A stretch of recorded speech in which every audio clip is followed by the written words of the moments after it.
Hey, guys from Poker Stars, as per your request, I'm making a video about the application that has been detected by your, I think, security team on my computer, and you requested me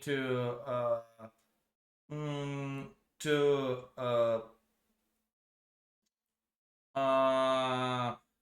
take a video uh, uh, my voice and explaining the application for your consideration. So this Drive GTO post flop solver. It's post flop. It's not pre flop solver. It it is a part of the Drive Hot poker tracker, which I started recently using just because before I used Hand to Note, and Hand to Note changed its pricing policy, and that's why Hand to Note became too expensive, at least for me.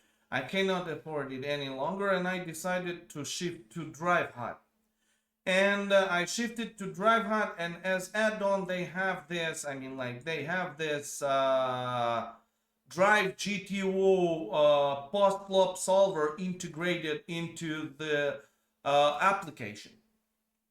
Yeah, and what I noticed is that this GTO Drive GTO is launched together with the tracker, unless you two applications, unless you change it in the Windows settings, which I did, and the system stopped launching it automatically.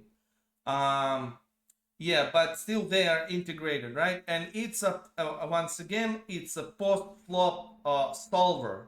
It's a not uh, cloud based post flop solver as post flopizer. Here you see post flopizer. Yeah, it's based on the clouds technologies, meaning that the capacity of cloud servers are used to analyze hands post flop, and that's why it's uh, comparatively fast. Comparatively fast in comparison with the Drive GTO. I analyzed a couple of hands with the use of Drive GTO. It's very time consuming, and it's not worth, I mean, like, even spending one's time to analyze. It's just too much time consuming, and the market right now, the players on the market, I mean, like, they provide much better, much faster solutions, much user friendly solutions. So it's for post flop. You can actually, what you do here is here, let me explain. I need to, first of all, it as any other post flop solver, it cannot analyze multi-way hands. You need to first of all pick up a hand which is from, for example, your session, which is uh,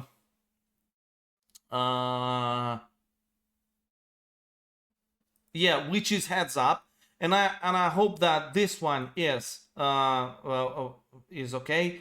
It's heads up. Let me check. I mean, like, we copy row hand history, and then we need to paste this row history here, and you see it got. I mean, like, let's once again compare.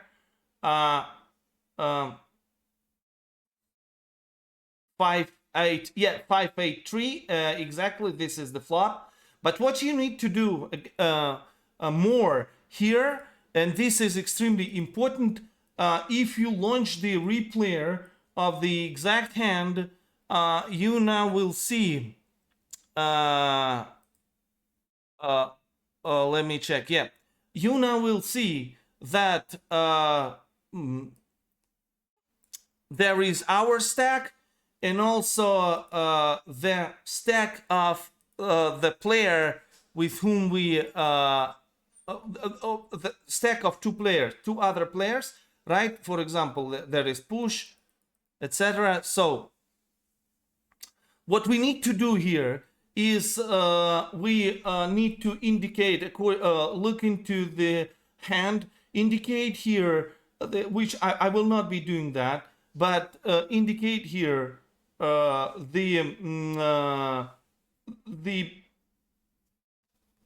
flop bank size, and only then you need to indicate here effective stack yourself, and then you need to open here, and if there was a post flop action, you need to add manually which post flop action you would prefer for the solver to take into consideration in position and out of position.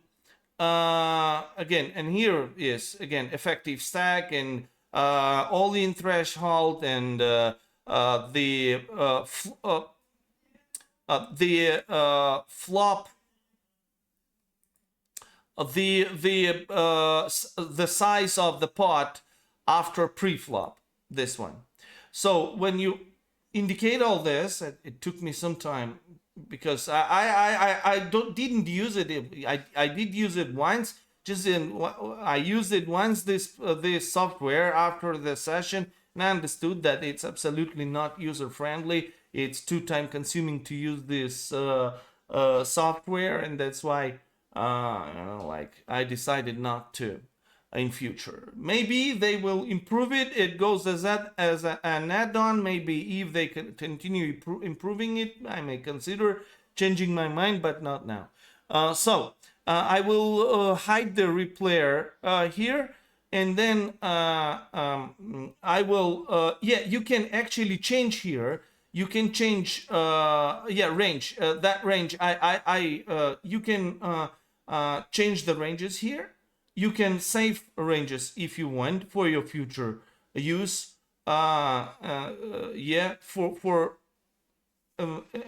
can save any number of ranges, but the issue is, as I understand, the system does not, and this is why I consider this solver is too raw, is just because you cannot even systemize your ranges here. You may name them, of course, as you want, but you may have hundreds and hundreds of ranges depending on the stack size and depending on the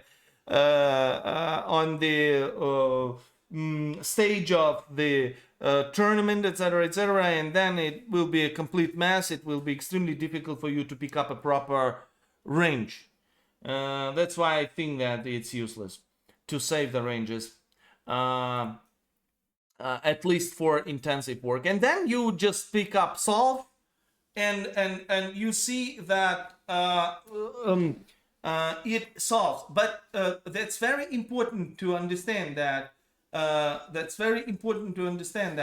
There was nothing to solve. That's why it didn't take a lot of time to calculate. But if there will be any post-flop, a possibility for any post-flop action, let me just pick up.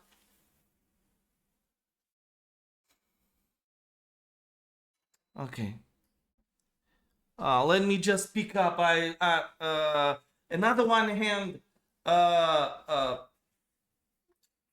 as an example.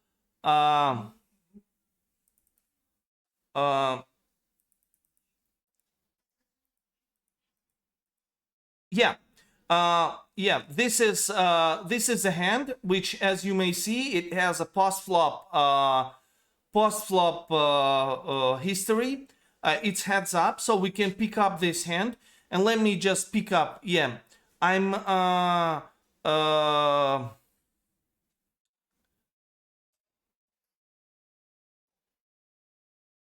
I'm copying the hand, raw hand history, I believe. Yeah, this is what we need. Okay.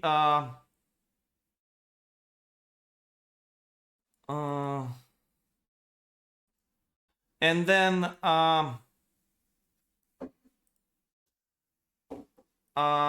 Yeah. Uh,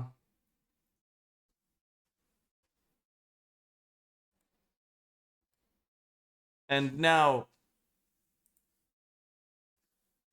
yeah, exactly. So, and right now you see, taking into consideration that there is a post-flop history, we did not make any changes, and right now it's still thinking. Still, we did not change the size of the bank, the size of the pot, and we did not change the size, the effective stack size, which are, I think that will be different between two of us. It's no matter what is the effective size. It considers the effective size of the whole of all the players pre-flop, but on post-flop, it's important what is the effective stack size of those who are in game right now.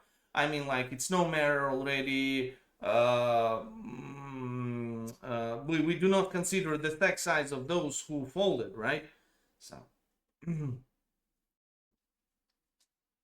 Yeah, I mean, it still takes, some time for the solver to solve. And this is, again, without any additional alternative moves. It only considers the moves which has been made during the game. Yeah, I mean, like, and only like bet three and all in. It takes into consideration bet or all in, like that. I mean, like, if you want different bets, you need to go here again. I mean, if you not want different bets, solver to consider different bets, you need to go again to the pre-flop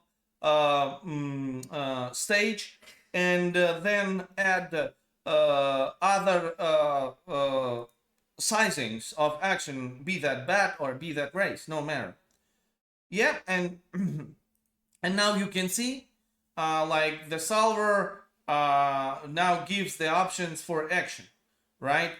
And then the action in response, and etc., etc., and this is until the end. You can change here the deck as you want, etc., etc. But again, I mean, in my opinion, once again, I mean, like, it's very raw. It's very time consuming to work with the solver. I mean, like, any post flopizer, in my any post flop solver is actually is not designed for real time assistance, just because it's like, it's very time consuming, and it's actually resources consuming. I mean, you need to be focused, you need to thoroughly think about the hand, and then, I mean, like, it's useless to do that during the game, especially when you have 5 6 poker rooms open with, like, 10 to 12 tables open. But in my opinion, this post flopizer, I think that right now, uh, no, I think, yeah, but I use anyway. I mean, like, I think that post flopizer is much user friendly than ICMizer, in my opinion. Then Drive GTO ICMizer, sorry, because it has ICMizer for push fold. I mean, like, yeah, it's less. I mean, like, it's of course not that good as HRC, but still, I mean, like, better than nothing. And for post-flop analysis, post-flopizer, I think that it's one of the best post-flop solvers on the market, just because you can also paste the hand as you want, and actually with I mean, like, draw the charts as you want. But what is more important here, you can edit all other information. You can, first of all, upload the JSON file of a certain tournament, which is extremely important, taking into consideration that the postlopizer is able to recognize the exact spot in the tournament and identify the ICM pressure that players have on it. I mean, like, that players play under, right? I mean, like, at MTT mode, yeah, you exactly here indicate how many players left, blah blah blah blah blah blah blah blah blah. So, and I think that it's much better. And you also can lock sizings here, but in addition to that, after you analyze, you can exactly not just not lock like here, for example, the percentage of action. No, I mean like you also can not lock exact combinations. Yeah, if you understand. So that's why, yeah, I think that, like it's just this GTO drive. GTO is a kind of, like okay if you have nothing. Like for players who do not have anything, yeah, I mean like it's great to have some free tool. Uh, mm, yeah, but for players who know how solvers work and what market proposes currently, I think that it's a very extremely bad idea to use it for high quality analysis. Yeah, this is my opinion. Hope that that was useful for you guys. Thank you very much. And again, once again, I'm not using it. I'm not launching it. That again, you now understand that it's useless. I mean, like during the game, this solver is absolutely useless. I mean, like but like I also switched off its automatic launch. And here is why. Just it's not because I was afraid that, I mean like it's gonna be, of course that's it, that's also the case. And I that's why I know that poker rooms are not okay with use of real-time assistance. That's why I switched it off. But also, in addition to that, it's consuming the resources of my computer during the session. I have, again, I mean like 12 up to 12 tables open from different poker rooms. And that's why, I mean like, and up to 8 poker rooms open, poker clients open. And that's why, like I don't need another one application to waste the resources of my computer. Hope that that was useful, guys. Thank you very much.